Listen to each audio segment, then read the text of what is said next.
கர்த்தருடைய பரிசுத்த நாமத்திற்கு ஸ்தோத்திரம். இந்த வருடத்தின் 7ஆம் மாதத்தில் அடியெடுத்து வைக்கும் நமக்கு ஆண்டவர் அருளும் வாக்குத்தத்தம் சங்கீதங்களின் புத்தகம் 84ஆம் சங்கீதம் 11ஆம் வசனம். சங்கீதம் 84:11. தேவனாகிய கர்த்தர் சூரியனும் கேடகமும் ஆனவர்.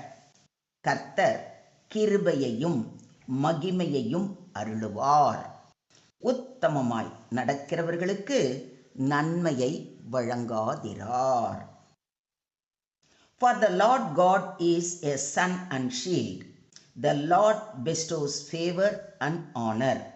No good things does he withhold from those who walk uprightly. ஏனெனில் கடவுளாகிய ஆண்டவர் நமக்கு கதிரவனும் கேடயமுமாய் இருக்கின்றார். ஆண்டவர் அருளையும் மேன்மையையும் அளிப்பார். மாசற்றவர்களாய் நடப்பவர்களுக்கு நன்மையானவற்றை வழங்குவார். ஆமென். இந்த மாத வாக்குத்தத்தம் விசுவாசிகளுக்கான மிக வல்லமையான வாக்குத்தத்த வசனங்களில் ஒன்றாகும். இந்த ஜூலை மாதத்தில் நாம் எப்படிப்பட்ட சூழ்நிலையை எதிர்கொண்டாலும் தேவன் நமக்கு சூரியனாகவும் கேடகமாகவும் கிருபை அளிப்பவராகவும் மகிமைப்படுத்துபவராகவும் நன்மைகளை வழங்குபவராகவும் இருப்பார் என்பதை இந்த வசனம் உறுதிப்படுத்துகிறது. இந்த வசனத்தில் 5 அற்புதமான வாக்கு தத்தங்கள் அடங்கி உள்ளன. அது குறித்து சற்று விரிவாக தியானிப்போம். முதலாவது, கர்த்தர் சூரியனும் ஆனவர். சூரியன் உலகத்திற்கு ஒளி, வெப்பம், உயிர் மற்றும் வளர்ச்சியை தருகிறது. அதே போல தேவன் நமது இருளை அகற்றுகிறார், வழியை காட்டுகிறார், வாழ்க்கைக்கு அர்த்தம் தருகிறார், நம்பிக்கையை புதுப்பிக்கிறார். கர்த்தர் என் வெளிச்சமும் என் இரட்சிப்பும் ஆனவர் என்று சங்கீதக்காரன் கூறுவதை சங்கீதம் 27:1 வாசிக்கிறோம். இந்த ஜூலை மாதத்தில் குழப்பம், பயம் அல்லது எதிர்காலம் பற்றிய நிச்சயமின்மை இருந்தாலும் தேவன் உங்களுடைய பாதையை வெளிச்சப்படுத்துவார். இரண்டாவது, கர்த்தர் கேடகமும் ஆனவர். கேடகம் என்பது போரில் பாதுகாப்புக்காக பயன்படுத்தப்படும் ஆயுதம். தேவன் சத்துருவின் தாக்குதல்களிலிருந்து காக்கிறார், தீய திட்டங்களை முறியடிக்கிறார், நம்மை சுற்றி பாதுகாப்பு வேலியாக நிற்கிறார். தம்மை அண்டிக் கொள்ளுகிறவர்களுக்கு அவர் கேடகமானவர் என்று நீதிமொழிகள் 30:5 வாசிக்கிறோம். நோய், பிரச்சனை, எதிர்ப்பு, பொறாமை, தீய மனிதர்கள் ஆகியவற்றில் இருந்து கர்த்தர் உங்களை பாதுகாப்பார். மூன்றாவது, கர்த்தர் கிருபையை அருளுவார். கிருபை என்பது நாம் தகுதியற்றவர்களாக இருந்தாலும் தேவன் தரும் அன்பும் உதவியும் ஆகும். என் கிருபை உனக்கு போதும் என்று கர்த்தர் கூறுவதை கொரிந்தியருக்கு எழுதின 2ஆம் நிருபம் 12ஆம் அதிகாரம் 9ஆம் வசனத்தில் வாசிக்கிறோம். கிருபை திறக்கப்படாத கதவுகளை திறக்கும், முடியாததை முடிக்க வைக்கும், பலவீனத்தில் பலம் தரும், தோல்வியை வெற்றியாக மாற்றும். இந்த மாதத்தில் உங்கள் முயற்சிகளை விட தேவனுடைய கிருபை அதிகமாக செயல்படும். 4, கர்த்தர் மகிமையை அருளுவார். மகிமை என்பது தேவன் தம்முடைய ஆசீர்வாதத்தையும் கௌரவத்தையும் வெளிப்படுத்துவது. கர்த்தருக்கு முன்பாக தாழ்மைப்படுங்கள், அப்பொழுது அவர் உங்களை உயர்த்துவார்.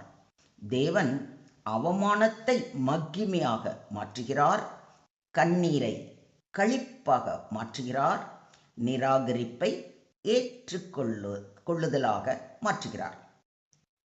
அன்று சகோதரர்களால் அடிமையாக விற்கப்பட்ட யோசேப்பை சிறையிலிருந்து அரண்மனைக்கு உயர்த்திய தேவன் இன்று தம்முடைய பிள்ளைகளை தம்முடைய நேரத்தில் உயர்த்துவார். 5வது, உத்தமமாய் நடக்கிறவர்களுக்கு நன்மையை வழங்காதிரார். இது மிக பெரிய வாக்குத்தத்தம். தேவன் நன்மைகளை தருவதில் கஞ்சத்தனம் காட்டுவது இல்லை. அவனவன் கிரியைக்கு தக்கதாக அவனவனுக்கு பலன் அளிக்க வல்ல தேவன் அவர். நன்மையான எந்த ஈவும் பூரணமான எந்த வரமும் பரத்திலிருந்து உண்டாகி ஜோதிகளின் பிதாவினிடத்திலிருந்து இறங்கி வருகிறது என்று அப்போஸ்தலனாகிய யாக்கோபு கூறுவதை யாக்கோபு 1:17 வாசிக்கிறோம். இதில் நாம் முக்கியமாக கவனிக்க வேண்டியது உத்தமமாய் நடக்கிறவர்கள். எஸ், தேவனுக்கு முன்பாக உண்மையும் உத்தமமுமாய் நடக்கும் பொழுது தேவன் அபரிமிதமான நன்மைகளை அளிப்பார். தேவன் சரியான நேரத்தில் சரியான முறையில் நம்முடைய உண்மைக்கு தக்கபடி தேவையானதை தருகிறார். நாம் கேட்பதை அல்ல, நமக்கு நன்மையானதை தருகிறார். மொத்தத்தில் இந்த மாத வாக்குத்தத்த வசனம் மூலம் நாம் கற்றுக்கொள்ளும் பாடங்கள்: கர்த்தர் நமக்கு சூரியனும் கேடகமுமாய் இருக்கிறார். சூரியனாக கர்த்தர் வழி நடத்துகிறார். இருளில் ஒளி, குழப்பத்தில் வழிகாட்டுதல், சோர்வில் புத்துணர்ச்சி என்று அவர் நமக்கு சூரியனாக இருந்து நம்மை ஆசீர்வதிக்கப் போகிறார் இந்த அற்புதமான மாதத்தில். அடுத்தது கேடகமாக பாதுகாக்கிறார். காணக்கூடிய ஆபத்துகள், காண முடியாத தாக்குதல்கள், ஆவிக்குரிய போராட்டங்களில் இருந்து நம்மை பாதுகாக்க வல்ல தேவாதி தேவன். கர்த்தர் நம்மை கிருபையினால் முடி சூட்டுகிறார், மகிமையால் நிரப்புகிறார், நன்மைகளினால் திருப்தி ஆக்குகிறார். இன்றைய வாக்குத்தத்தத்தின் மைய செய்தி: நாம் தேவனுக்கு முன்பாக மன உண்மையோடும் உத்தமத்தோடும் கீழ்ப்படிதலோடும் வாழும் பொழுது அவர் நம்முடைய வாழ்க்கையை வெளிச்சப்படுத்தி பாதுகாத்து கிருபையால் நடத்தி முடிவில் மகிமைப்படுத்துவார். இந்த ஜூலை மாதத்தில் உங்கள் இருளுக்கு வெளிச்சம் வரும். உங்கள் பயத்திற்கு பதிலாக சமாதானம் வரும். மூடிய கதவுகள் திறக்கப்படும். தேவனுடைய கிருபை புதிய அனுபவமாக வெளிப்படும். நீங்கள் இழந்த சில ஆசீர்வாதங்கள் மீட்கப்படும். கர்த்தர் உங்களுக்கு நன்மையை செய்ய தொடங்குவார். இதை விசுவாசிக்கிறீங்களா? அவருடைய வாக்குத்தத்தத்தை நாம் சுதந்தரித்து கொள்ள, அங்கதான் அண்டர்லைன், அந்த வாக்குத்தத்தத்தை நாம் சுதந்தரித்து கொள்ளணும் அப்படின்னா நம்ம ஒன்று செய்யணும். என்ன தெரியுமா? நாம் அவருடைய பாதம் அமர்ந்து நம்முடைய குற்றம் குறைகளை எல்லாம் உணர்ந்து வருந்தி அவைகளை களைந்து போட்டு உண்மையோடும் உத்தமத்தோடும் அவரில் அன்பு கூர்ந்து அவரது வார்த்தைகளை வாசித்து தியானித்து அதற்கு கீழ்ப்படிந்து நடக்க வேண்டும்.